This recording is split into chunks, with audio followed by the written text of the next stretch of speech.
la ñuy wax. waaw ñoo dañoo bëgg déedéet ñun comme dañu ko digoon def na le tiers du mandat 20 mois lu nekk xaj na ci. 20 mois lu nekk xaj na ci donc ñi ngi koy ñaan mbir moomu na ko leeral parce que mbir moomu day gàkkal deru Sénégal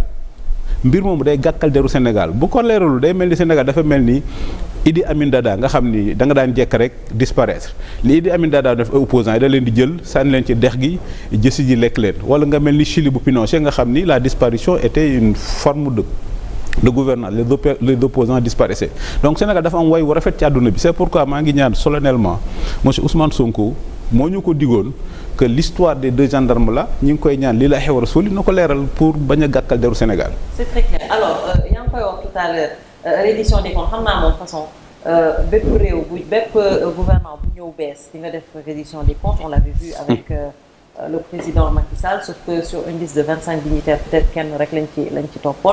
On a vu après fu mu mujjee tey également on est en train de voir li xew li ñu nekk di def. Donc à vous entendre parler vous voulez dire quoi que ñëpp ñu nekk di woo benn par benn ils n'ont rien fait. déedéet non loolu c'est à la justice de le faire am na ñoo xam ni dañ leen yóbbu entendre leen benn exemple bi am na récemment bërki démb koo xam ni kan la Pape Malick Ndour dañ ko woo mu dem gendarmerie déglu ko gendarmerie yaakaar ne affaire bi fa la war a yam mu dellu këram déedéet ñun ñu waxuñ am na ko waxuñ am na ko waxuñ am ni diw def na wala diful loolu justice moo koy wax loolu magistrature bi moo koy wax mais ñun li ñuy wax ñii rek mooy parallèlement à la reddition des comptes nañ def leneen parce que ñi bañ fi nekkee depuis 20 mois ils n'ont fait que ça et le Sénégal nag mënul ñàkk 5 ans uniquement pour reddition des comptes dañ leen di wax concomitamment c'est-à-dire que ñu koy waxee ci wolof. ñoo xam ne ñooy demandoo ensemble ñu bàyyi justice mu def reddition des comptes justice mi ngi koy def très bien mais ñoom Sonko ak Diomaye ñu consacré wu ci économie bi parce que Sénégal 2024 dañoo nekkoon à 10 ans de l'émergence aujourd'hui xoolal fi Sénégal nekk Sénégal dugg na ci guuta aujourd'hui sur le plan économique le pays est à l'arrêt le doute s'est installé la confiance a disparu finalement kenn xamul fu réew mu jëm xoolal mbedd mi rek dëkk bi dara doxul da ngay laaj les gars du BTP les gars de l'artisanat dëkk bi dara doxul en plus ñu am problème ak FMI donc loolu mooy problème bi dañuy wax gouvernement du Sénégal ñu bàyyi ce que j'appelle les armes de distraction massive mooy chaque jour parce que boo nekkee Paris dafa am benn magasin bu tudd Galeries Lafayette Ablaye Wade Abdourahim Agne moo ko doon tooñ Ablaye Wade neen Ablaye Wade c'est comme les Galeries Lafayette parce que les Galeries Lafayette chaque jour moom événement bu bees Pastef tamit c'est la gouvernance Galeries Lafayette c'est-à-dire chaque jour ñu indi benn événement bu fees ce que j'appelle les armes de distraction massive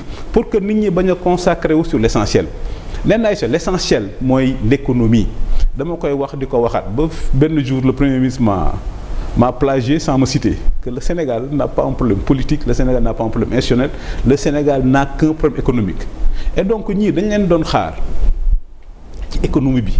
Mais qu'est-ce qu'il faut pour résoudre alors problème économique boobu yaa ngi koy wax tout à l'heure bloqué peut-être par le FMI et on sait tous. mais problème économie nee na Aïcha l'économie boo xoolee. yéen a falsifié ay chiffres. déedéet y a pas de falsification mais nee na falsification chiffre li may wax. yéen a falsifié ay chiffres ñu bloqué FMI bloqué ñu ngeen bëgg ñu wànde voilà FMI mu ngi nii bloqué ñu. ils ont dit que c'est de votre faute. déedéet nee na moi je suis énarque je connais l'état du Sénégal j'ai fait ma thèse sur l'état du Sénégal nous avons un grand état xam nga luy état mooy règle de procédure.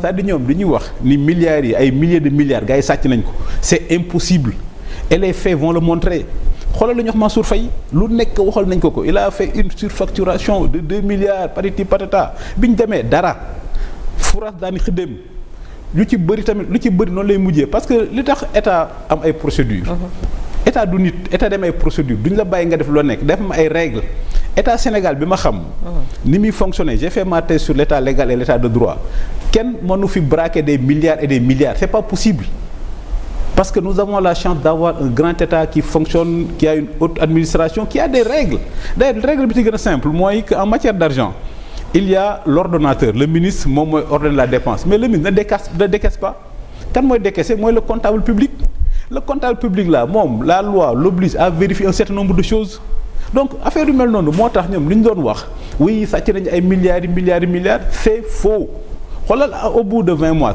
quand on fait le bilan au bout de 20 mois il y a personne qui a été condamné définitivement ba léegi 20 mois yi ba léegi y a personne qui a été condamné définitivement ce qui veut dire que wax kese la woon léegi li ñu leen di wax donc ñun Sénégal bëgguñu ñàkk juróomi at Pastef xam nañ ni seen bilan duñu am aucun bilan et c'est pourquoi ñoom ñu veulent ce mandat là ñu judiciariser ko def ko un mandat pour la vengeance. Ça veut dire qu'aujourd'hui, le mandat là, ces 5 ans là, c'est un mandat pour la vengeance. Et c'est pourquoi... Mais il n'y a pas de vengeance. Vous faites qu'on vengeance vraiment, les gens allaient rester en prison, monsieur. Non, mais parce que la chance que nous avons, c'est pourquoi nous faisons confiance à la magistrature. Si ça dépendait que de tout le monde serait en prison. Tu penses que Ligne Baye Mansour Faye, si ça dépendait que de Mansour Faye du génn, si ça dépendait que de Pape Malick Ndour, gendarme de ko entendre ba pare bàyyi ko. Et c'est pourquoi Sénégalais dañoo war a am ce que moi j'appelle le patriotisme institutionnel. Les Sénégalais doivent être fiers de leurs institutions. Et c'est quoi le patriotisme institutionnel? Nous sommes dans un pays boo xam ni le système, les institutions sont plus forts que les hommes.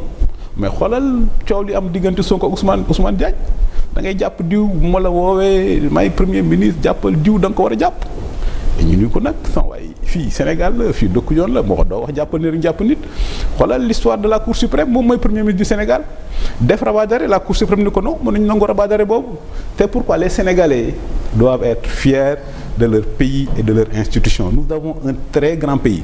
Maintenant le problème que nous avons aujourd'hui, nous avons des dirigeants qui ne sont pas à la hauteur de l'histoire du Sénégal.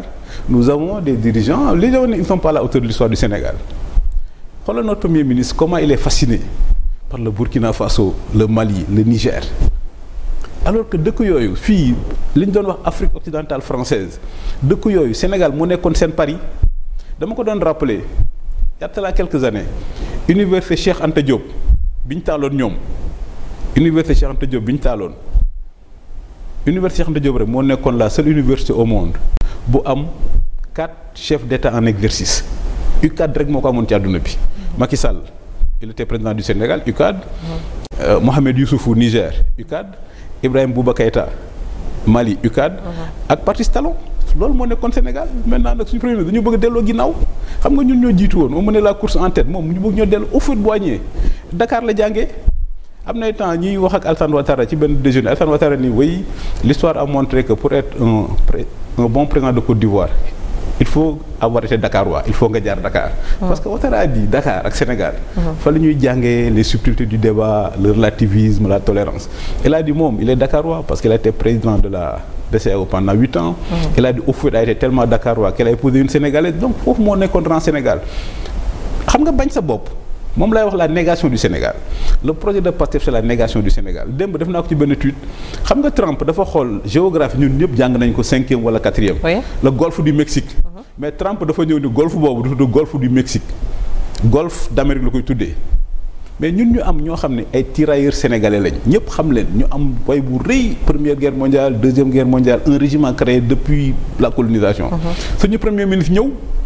suñu premier ministre li ñu naan gaalu dof du teer bi mu nekkee maire Ziguinchor dafa defoon benn kii tuddee ko avenue des tirailleurs africains les historiens l'histoire ñëpp di tirailleurs sénégalais moom bëgg ñoo def ko tirailleurs sénégalais mës nga comprendre loolu Trump moom dafa bëgg dëkkam ni golfe d'Amérique ñun ñu am tirailleurs sénégalais moom mu bëgg ko def tirailleurs africain beneen affaire problème bi ñu am mooy li may wax l'économie n'est pas de l'idéologie xoolal seen kii bi le forum de l'investissement bi ñu def. Justement, je voulais en venir parce que yaa ngi wax tout à l'heure ni que peut-être ils font même fuir les investisseurs. alors que forum bi a montré toute autre chose, monsieur. Lan la forum mu ne gisoo nombre d'investisseurs yi fa ñëw. le Niger lan lay investir Sénégal. Vous minimisez les mais non damay wax rek mais ils ont montré te déglu nañ la dernière fois Al Amin Lo. waaw qui soutient que suñuy wax investisseur pourquoi on est obligé de penser aux Européens et bañ a xalaat ñeneen ñi les pays du Golfe par exemple. mais wala fi nee ne nit ku la yaakaar duñ koy wax ku la yaakaar du la dimbali mais nee na bu ñuy wax investisseur même quand les Américains demandent de l'investissement ils demandent de l'investissement chinois. Les Américains là ils font tout pour que les Chinois viennent fabriquer de l'investissement chinois c'est-à-dire ñoom loolu moo leen tardel li may wax leur souverainisme là c'est un refoulement du complexe d'infériorité. Donc vous minimisez ce qui s'est passé là-bas au forum? nee c'est pas minimiser nee xam nga Niger Mali Burkina Faso ils font partie des pays les plus pauvres du monde. Même fii Afrique de l'Ouest quand tu prends l'UEMOA 40% de l'UEMOA c'est la Côte d'Ivoire 20% c'est le Sénégal. 60%. Quand tu fais un forum sur l'investissement, tu fais la cartographie des investisseurs. Dans mon pays, c'est quoi les 10 plus gros investisseurs? Mais doo ci gis Mali, doo ci gis Niger, doo ci gis Burkina Faso. Ce qu'ils ont fait, c'est pas de l'économie, c'est pas de la finance, c'est de l'idéologie. C'est de l'idéologie. Quand tu cherches des investisseurs, comme je dis, mais ñoom dañu wax, tu peux pas dire aux gens investisseurs, venez et puis tu fais de l'idéologie. La seule idéologie des investisseurs, c'est le retour sur investissement. Les Chinois là, quand ils ont voulu émerger, ils ont massivement bénéficié, ils ont massivement profité des capitaux américains. Ils n'ont pas dit oui, nous sommes Chinois, nous sommes des communistes, les Américains sont des impérialistes. Non, ils ont joué le jeu, ils ont avancé masqué, ils ont tey jii portable boo yor wala téléphone boo yor boo leen dang Chine lañ ko defaree. Donc les Chinois ont massivement profité de ça. Est-ce qu'ils ne sont pas logiques ñoom par rapport ak seen ay propos? Mais ils sont logiques, parce qu'ils ont toujours dit que c'est aux Africains de développer l'Afrique. Donc, mais ils sont logiques, leur seule logique, et ils sont très cohérents. C'est ce que j'appelle la négation du Sénégal. Le projet de Pastef, leur logique, c'est la négation du Sénégal. Mais bu doon fonk nga Sénégal, mais gisoo notre premier ministre là, comment il est fasciné par les régimes putschistes, ay Burkina, ay Mali, AES. Comme je dis souvent, le Sénégal est la plus vieille démocratie. C'est-à-dire le rôle historique du Sénégal, c'est de hisser ces pays-là à son niveau, pas de se rabaisser au niveau de ces pays-là. Et quand tu vois le truc de souverainisme-là, comme je dis souvent en français, le panafricanisme, le souverainisme au Mali, au Burkina et au Niger, c'est une forfaiture pour masquer le vernis des coups d'État. Nous sommes des panafricanistes. Oui. Mais nous voulons un panafricanisme démocratique.